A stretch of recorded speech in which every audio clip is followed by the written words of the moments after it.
Top quality और consistent performance के लिए सिर्फ सिल्वर पंप्स। टॉप क्वालिटी और कंसिस्टेंट परफॉर्मेंस के लिए सिर्फ सिल्वर पंप्स, नाम याद रखना। लातूर जिल्ह्यातल्या अनेक ठिकाणी पाण्याची भीषण टंचाई निर्माण झालेली आहे।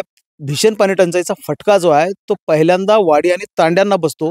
त्या पद्धतीने जर आपण लक्षात घेतलं तर उदगीर आणि औसा तालुक्यातल्या वाडी तांड्यांवर पाण्याची भीषण टंचाई निर्माण झालेली आहे। उदगीरच्या जवळ असलेली जी काही 12-13 तांडे आहेत, या तांड्यांवर सध्या भीषण पाणी टंचाईचा सामना जो आहे तो नागरिक करतायत।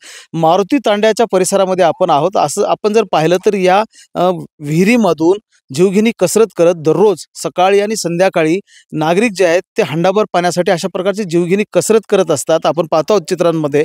आणि तांडा सुधार वस्तीची जी निधी आहे तर दरवर्षी अशा प्रकारे निधी जो आहे तो प्रशासन सरकार पाठवत असतं, मात्र तो निधी कुठं जातो असा प्रश्न हे चित्र पाहून लक्षात येतं। या तांड्यांवर प्रशासनानं जर ठरवलं की टँकर पाठवायचा आहे तर टँकर देखील या वस्तींपर्यंत पोहोचायला कसलाही रस्ता नाही। आणि अशाच परिस्थितीमध्ये हे नागरिक जीव जो आहे तो आपल्या हातामध्ये घेऊन जगत असतात।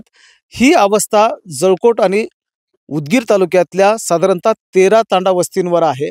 येथले काही नागरिक आपल्या सोबत आहेत। पाणी भरण्याची जबाबदारी जी आहे ती वाडी तांडे वस्त्यांवर प्राथमिक जर लक्षात घेतलं आपण तर महिलांवर असते। आणि म्हणून महिला मोठ्या संख्येनं अशा विहिरींवर वगैरे हंडा घेऊन फिरताना दिसतात। आजी मला सांगा, किती दिवसांपासून अशी अवस्था आहे आणि नळाला पाणी वगैरे येतं का? नळाला पाणी आता 7-8 महिने झाले साहेब।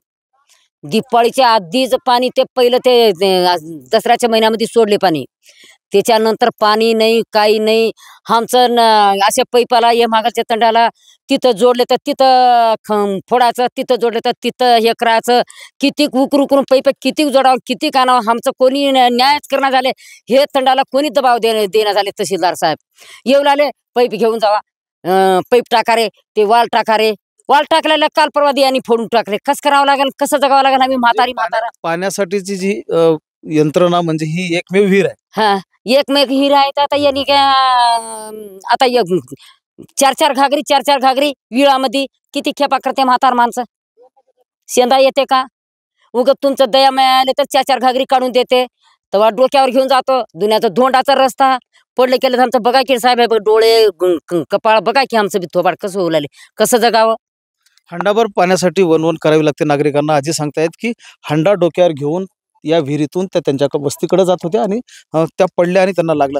मला सांगा, आता नवी पिढी जी आहे ती कशी जगते? गेल्या आता ही पिढी तर आता असंच जगणार ना। आता व्यवस्था कोणीच नाही करणार। आता असंच परंपरा चालणार। आता आमचं कोणीच नाही दखल नाही घेणार। आता हे परंपरा ह्यांची गेली, आता आमची पण तशीच चालली ना आता मागे। आता आम्हाला पण असं 4-4 घागरी काढावं लागते, जगावं लागते। लोक महागाच्या तंडाचा एवढं खोडीपणा करतात, रोड वाढीने रस्ता आडीने एवढं परेशान केल्यात तर नाही तेवढं। म्हणजे बोरवेलला पाणी नाही, हापशाला पाणी नाही, पाणी फक्त नाही, ही एक विहीर आहे। एकच विहीर आहे आम्हाला, पाण्याची एकच विहीर आहे। आणि ते बी आम्ही 10-15 घागरी घेतो आम्ही सगळे तंड्याचे माणसं।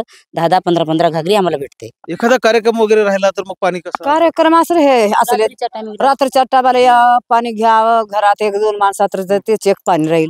1-2 माणसाला पाणी भेटणार, 1-2 बाई घेऊन जाईल तर 2 घागरी ते पिल का राहील का हेच परत रामा।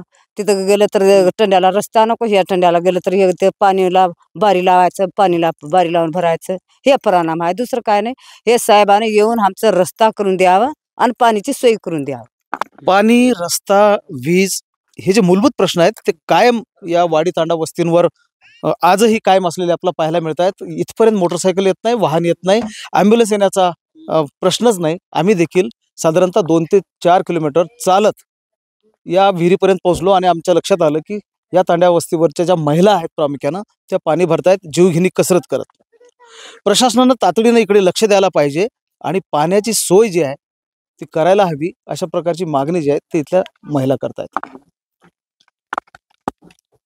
महेंद्र जोंधळे, TVN मराठी, लातूर।